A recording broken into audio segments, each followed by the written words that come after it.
Meus queridos irmãos, quero saudá-los na graça e na paz do nosso Senhor e Salvador Jesus Cristo.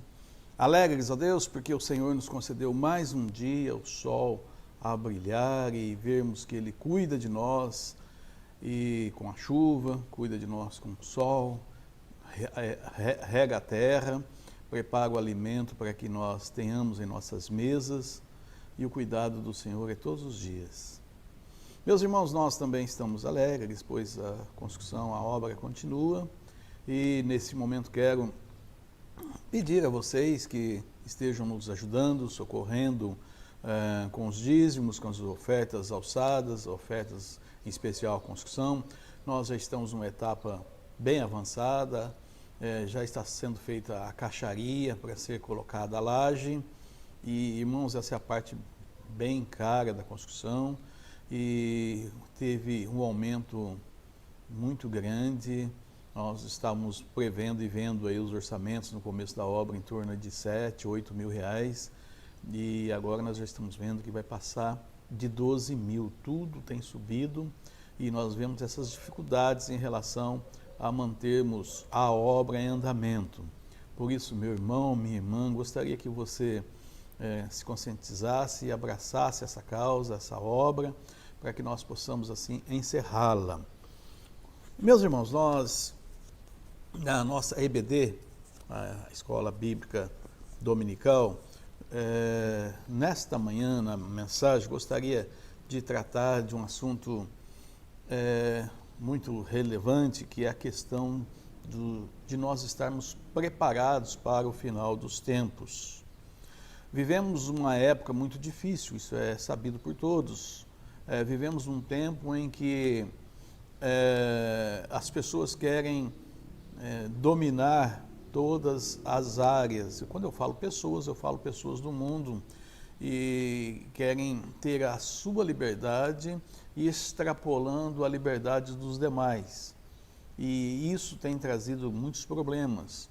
Nós vemos, por exemplo, os LGBT que querem agora banheiros unissex, querem liberdade para ensinarem os nossos filhos a serem como eles.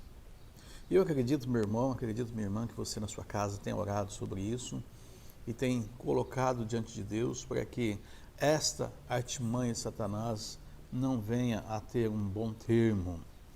E quando nós falamos na questão espiritual, nós também vemos que as Escrituras nos ensinam. Paulo nos traz orientações em relação a isso, no texto aqui de Efésios capítulo 6. Antes disso, Paulo, ele trata da família, falando em relação ao esposo, o tratamento dele para com a esposa, o tratamento da esposa para com o esposo, colocando ali o esposo como líder, a esposa submissa, e isso para as pessoas do mundo é uma aberração, é machismo, é aquilo, mas outra. E nós sabemos, meus irmãos, que Deus assim o fez para que haja uma ordem dentro do lar. Quando se diz o esposo amar a esposa como Cristo amou a igreja, nós sabemos que a nossa responsabilidade ela é muito grande e é difícil para nós podermos amar a nossa esposa assim como Cristo amou a igreja e deu a sua vida, né, pela igreja. Também nós vemos a esposa, a submissão, mas essa submissão nós entendemos que ela é compartilhada. O esposo também tem que ser submisso à esposa, ouvir a esposa, dialogarem, trocarem ideias e aí ver o que é melhor para a família. Depois Paulo fala sobre os filhos, que os filhos devem ser obedientes aos vossos pais. É o que também as autoridades de hoje tentam passar, que os filhos têm que viver assim como animais no pasto, soltos. E isso tem trazido a eles, esses jovens, grandes transtornos, porque o final deles é muito triste.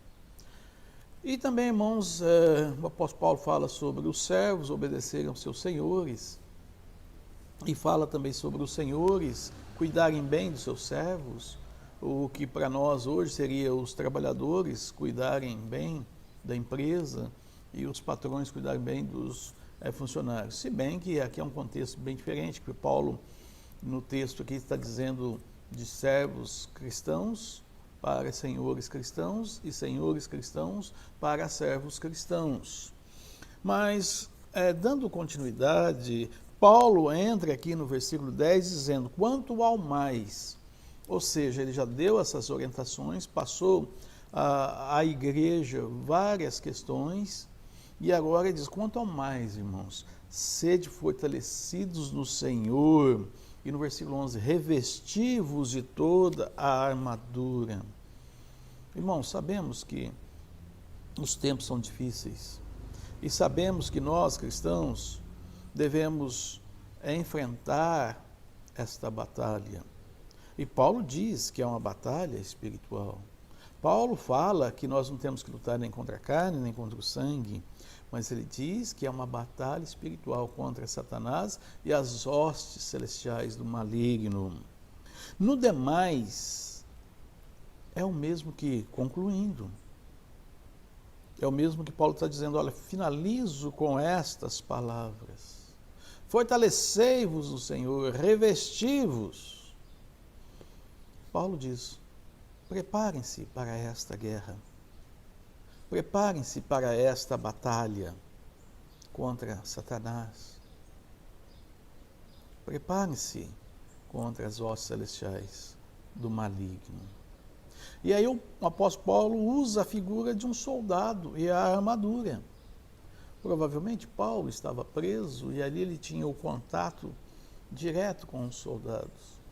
Reza a tradição de que o apóstolo Paulo, nas suas muitas e muitas vezes que ele estava encarcerado, ele recebia ali aqueles soldados que o vigiavam. E Paulo falava para eles do Evangelho, E esses soldados saíam convertidos da presença do apóstolo, recebiam a Jesus como Senhor e Salvador e depois eram transferidos para a África, para outras regiões da Ásia, a Europa, e eles iam e falavam e anunciavam o Evangelho do Senhor Jesus Cristo.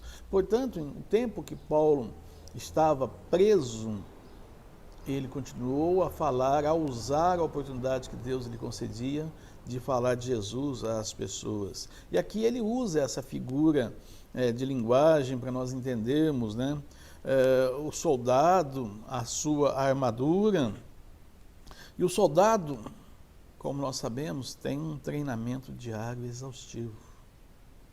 Você, meu irmão, você, minha irmã, tem aí o YouTube, clica lá, treinamento no Exército, na Aeronáutica, nas Forças Armadas. Veja como o treinamento desses homens é muito forte e estão em paz. Provavelmente poderíamos dizer, mas o Brasil é um país pacífico, o Brasil não entra em guerra, então não é necessário os soldados fazerem esses treinamentos exaustivos. É muito importante, porque nós não sabemos quando vão vir as guerras. A mesma coisa com você, meu irmão, a mesma coisa com você, minha irmã. Pode ser que você está passando um momento tranquilo, que você está num momento de bonança, mas se prepara para momentos difíceis, porque amanhã a gente não sabe. E você, meu irmão, e você, minha irmã, que está passando por essas tribulações, esteja atento, não se deixe levar pelas artimanhas de Satanás, não se deixe ser enganado, esteja pronto, preparado, levante a cabeça, vai à luta. Você, meu irmão, você, minha irmã, é um soldado, uma soldada do Senhor. E, portanto, você pode sim enfrentar e, no nome de Jesus Cristo, vencer qualquer situação. Em tempos de paz, como eu disse, nós devemos nos preparar, porque virão dias difíceis, virão dias maus. E a primeira vestimenta que o apóstolo cita é a verdade. Aqui no versículo 14, estáis, pois, firmes, cingindo-vos com a verdade, cingindo, ou seja, primeiro fator do cristão é com a verdade. O Senhor Jesus diz, conhecereis a verdade vos libertará. E é uma frase que diz, na guerra, A primeira vítima é a verdade. Se o soldado ele está se preparando para a batalha, para a guerra, e nós sabemos que quando vai para a guerra, a primeira vítima sempre é a verdade. E Paulo já inicia dizendo a nós, porque nós conhecemos a verdade. A verdade é o próprio Senhor Jesus Cristo. E se nós formos, irmãos, para esta batalha e negarmos a Cristo, estamos negando a verdade. Esses dias na casa do irmão Alexandre, nós estávamos trocando ideias sobre o final dos tempos, a volta do Senhor Jesus Cristo, as perseguições que irão ocorrer em cima dos cristãos, quando serão presos e se negarem a Cristo.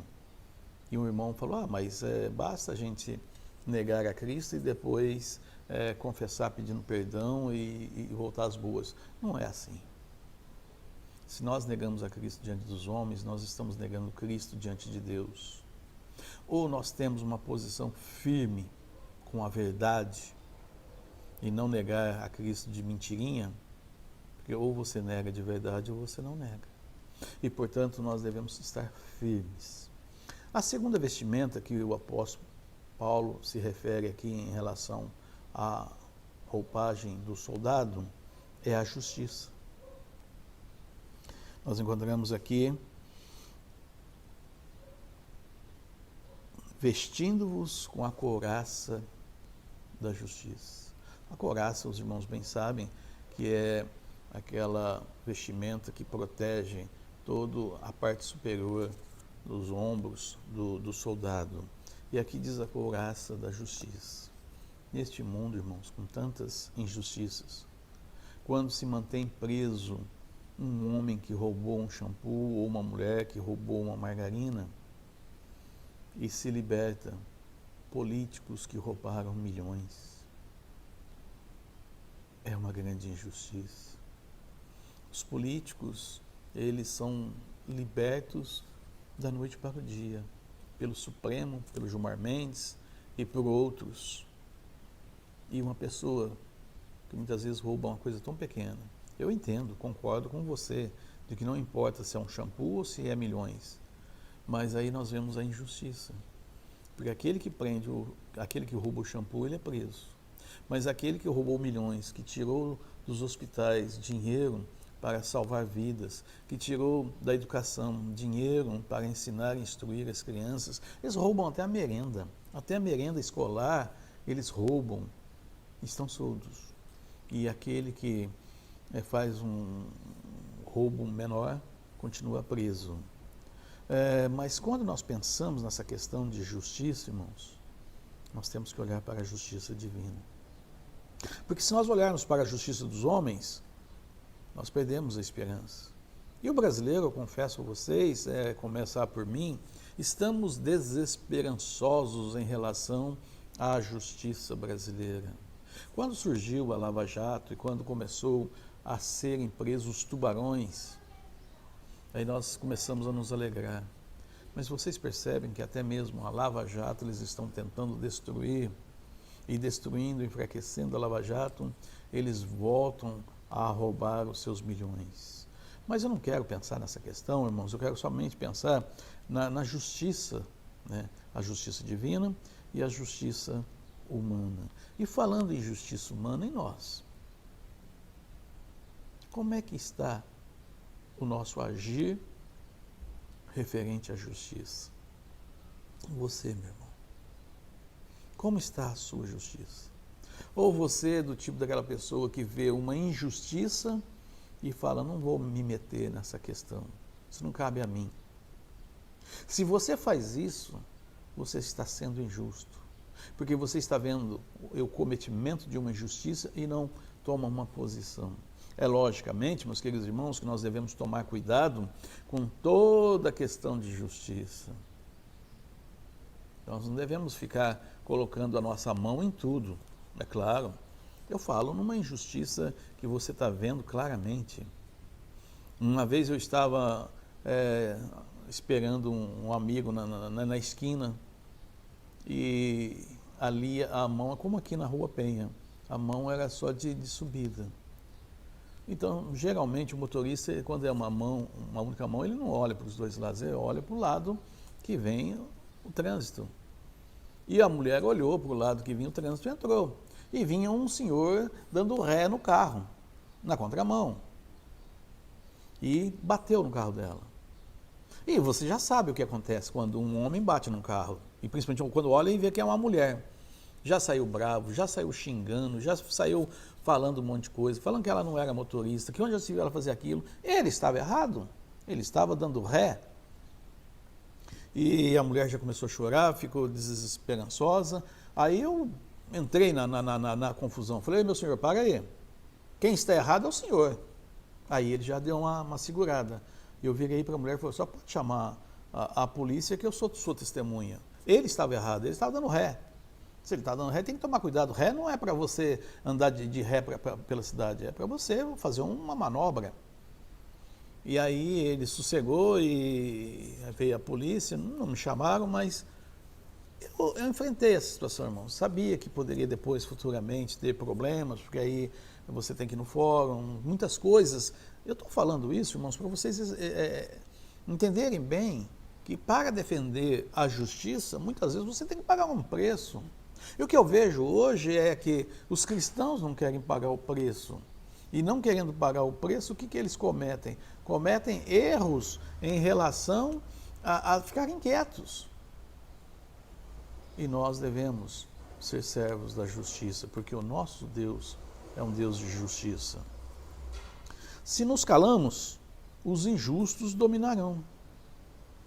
E é o que está ocorrendo hoje. Pelo fato dos injustos estarem gritando, soltando aí os direitos que eles acham que eles têm, toda a sociedade está perdendo os seus direitos, estão ficando presas e nós devemos tomar cuidado. Martin Luther King, ele disse, o que me preocupa não é o grito dos maus, mas o silêncio dos bons. É uma coisa para que nós venhamos a pensar, meus irmãos. Se calamos, os injustos vão dominar. Irmãos, depois o apóstolo Paulo fala sobre o evangelho da paz. Calçai os pés com a preparação do evangelho da paz. Não damos valor ao sapato, não é verdade? Até o dia que nós estamos descalços, andando sobre um pedregulho ou andando num pasto cheio de espinhos e descalços. Aí nós lembramos o quão valor é o sapato ou são os pés.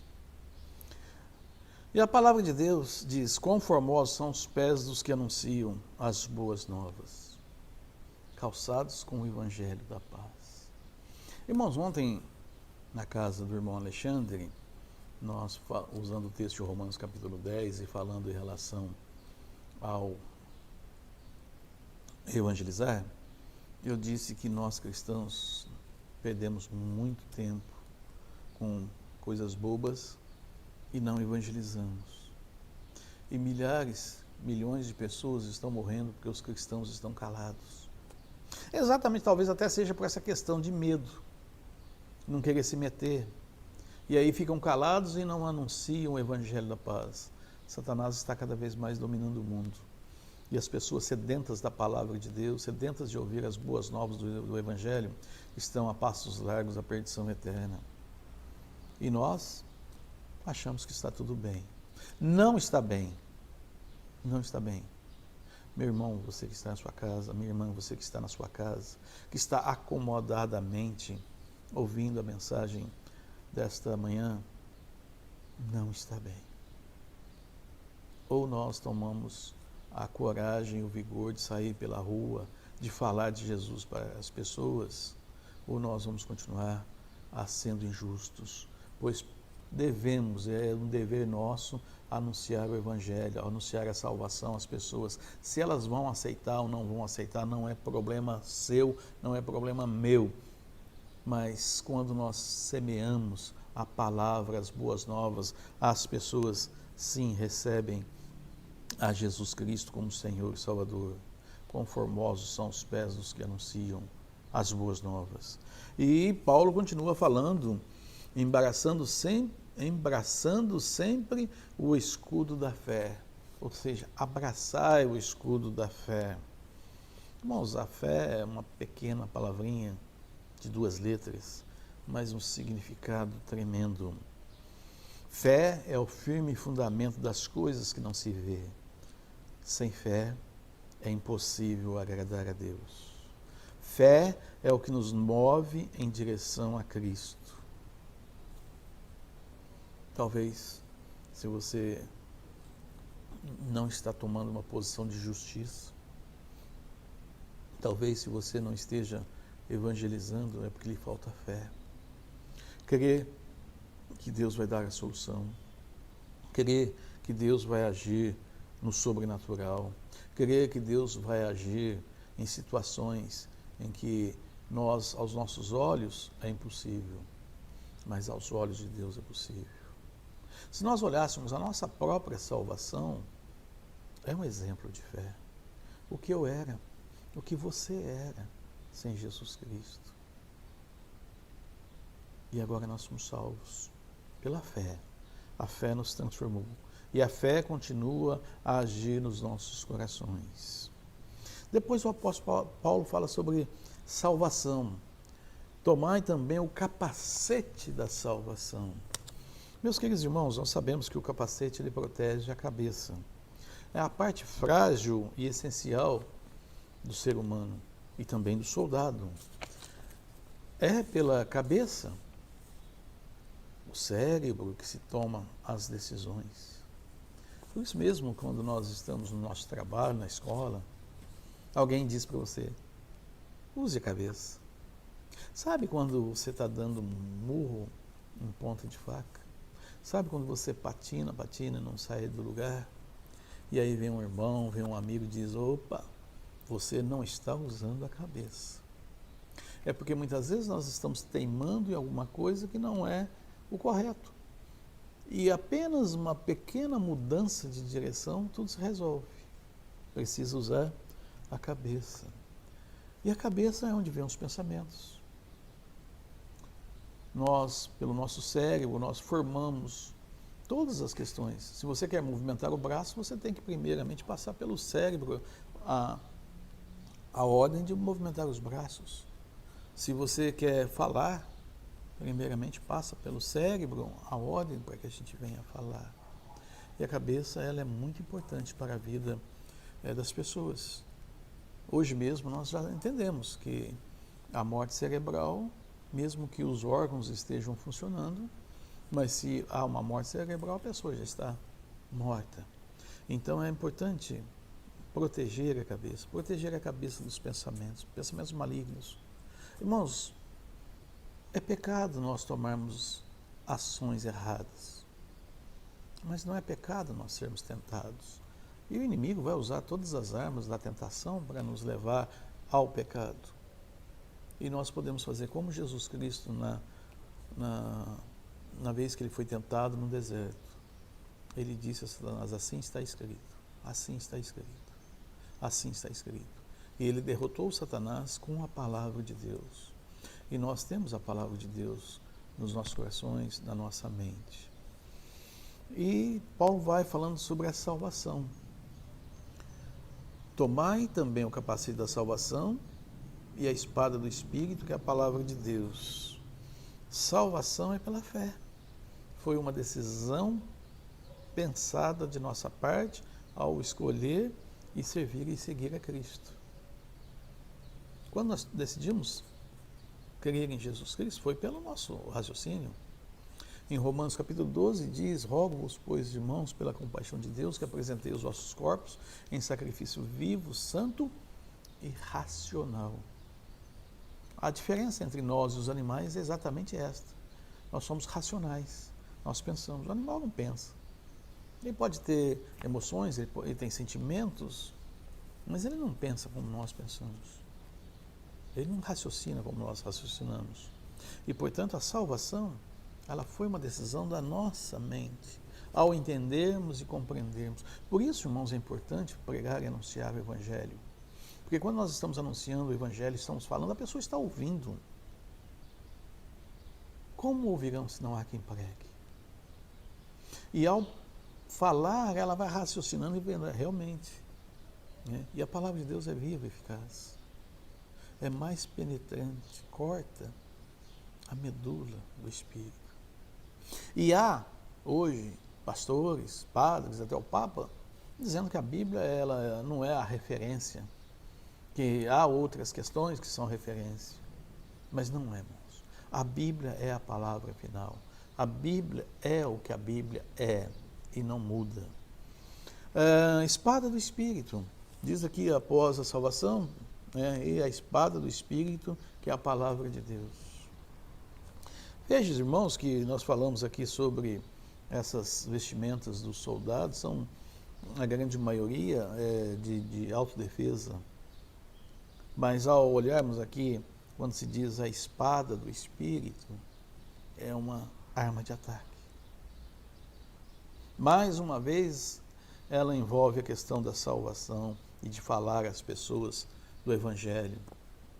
A espada do Espírito que me transformou. Foi a palavra de Deus que me transformou e mudou e me deu rumo à minha vida, outrora perdida e sem rumo. E é a espada do Espírito que vai levar você, vai levar a cada um de nós ao pleno conhecimento da verdade. Irmãos, não abandone a palavra de Deus.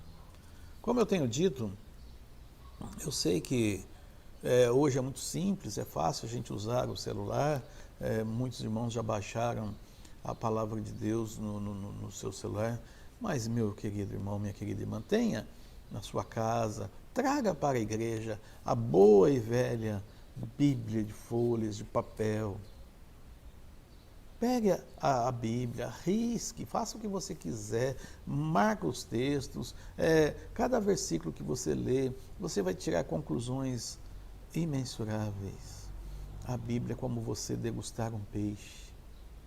Sabe, um peixe é uma carne tão boa, tão gostosa, mas a gente precisa tomar cuidado, tirar os espinhos.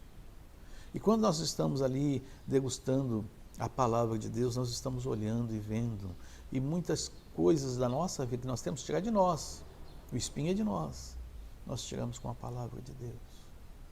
Coisas que nós praticávamos, deixamos de praticar, porque nós olhamos as Escrituras, olhamos a espada do Espírito. Quando falamos que o Senhor Jesus é a verdade, agora falamos sobre a palavra de Deus. É a palavra de Deus a verdade. E Cristo é a palavra de Deus. Meus irmãos, como cristãos, não temos outra alternativa. Falemos ao mundo que só Jesus Cristo salva. Há tempo, meu irmão, minha irmã. Se você está em pecado em relação ao seu calar, é hora de você pensar. É hora de você falar. E muitos que provavelmente estão me ouvindo, que ainda, mesmo se dizendo cristão, mesmo se dizendo evangélico, mesmo se dizendo membro de uma igreja, não tomou uma decisão real ao lado de Cristo. Não se converteu, é apenas um convencido. Tome a decisão. Você pode enganar as pessoas que estão ao seu redor, você pode enganar a si mesmo, mas a Deus ninguém engana. Ou você é, ou você não é. E chegará um momento em que Deus irá separar os bodes das ovelhas. E aí não adianta você dizer, Senhor, Senhor, não anunciamos o teu nome, não pregamos o evangelho, não expulsamos demônios. E vai ser muito difícil ouvir essa frase. Afastai-vos, maldito, porque eu não vos conheço.